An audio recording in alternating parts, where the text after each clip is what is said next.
Now on to the memo. So who's going to back down? Who's going to accept a compromise? That is the question this evening, and it was asked of President Obama. Thank you. Mr. President, if you won't negotiate, how can you get a solution? How can you bring an end to this if you won't talk to the congressional leaders?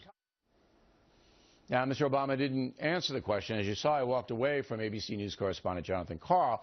But later on, he did meet with the congressional leaders, and nothing was accomplished. That's because the president's in a corner. The Syria deal made him look weak, and he cannot afford to look weak again by compromising his signature issue, Obamacare. The Republicans are in a bad place as well. Another new poll out today says Americans blame the government shutdown on Republicans by a 44-35 margin. But there is so much anger on the right over Obamacare that Republicans in Congress can't back down, or their careers may be ruined. The rhino charge, Republican in name only, not an easy thing for GOP politicians to deal with. To be fair, Republicans have little choice but to hammer Obamacare because it's shaping up to be a disaster. It's like this. Your teenager comes to you saying she wants to attend a dance. You have some misgivings, but you say okay because she's so passionate about the issue. Then you learn that a vicious motorcycle gang may well show up at the dance. So you change your mind based upon best available evidence, and you protect your daughter from possible danger. Obamacare is like that. When it passed, few knew what the unintended consequences would be. Now, we're seeing a loss of full-time jobs, higher health insurance premiums for many working Americans, and a total lack of control by the feds in the implementation of the Affordable Health Care Law. So opposition must be mounted in good conscience, and Republicans are right to do that. But the GOP may pay a heavy price for failing to implement a legal law. A 2-week study by the conservative watchdog group Media Research Center shows the 3 network news broadcasts laying the shutdown almost entirely on Republicans. 21 reports did that.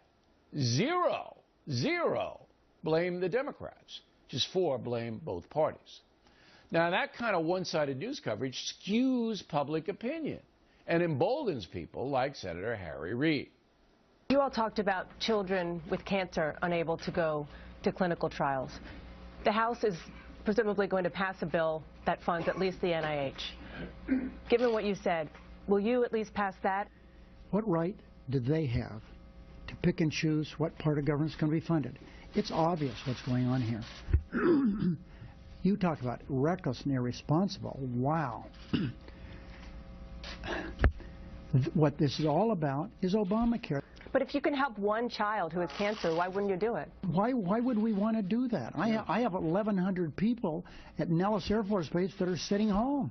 They have a few problems of their own. This is to have someone of your intelligence suggest such a thing. Maybe means you're irresponsible and reckless. Now, Reid gets away with that nonsense because hard news reporters have to be somewhat respectful. But I don't. Senator Reid revealed himself in that exchange to be a cold-hearted fanatic, a man who couldn't care less about compromise or the suffering of Americans. For Harry, it's all about power. We got your number, man. And for the American left in general, it is all about their vision of social justice and income equality. It matters not to the left if health care actually declines because doctors opt out, if full-time jobs decline because companies want fewer workers on the payroll that they have to insure, or if health insurance premiums rise for those making decent money in order to pay the health costs for those who don't. See, it's all about ideology. And in the end, a compromise will have to be reached, but not before more rhetorical blood is spilled. Both the left and the right are furious and are taking no prisoners if you would disagree with that. Robust debate's good for the country. Personal agendas overriding the good of the people bad. President Obama knows the law is flawed. That's why he granted waivers to some businesses. So he should step back, then step up, and give the same waivers to individual Americans who are not convinced Obamacare is good for them or their families. 1 year from now, we're going to know. We will know if Obamacare is best for the majority of Americans. If it is, it'll take deep root, and the president will be hailed a champion. If it is not best for the people, then it should be repealed. Mr. President, country needs another year to sort this thing out. Please give the folks the option of a short delay.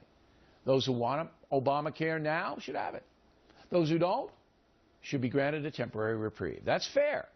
And that's what is best for America. And that's the memo. Now,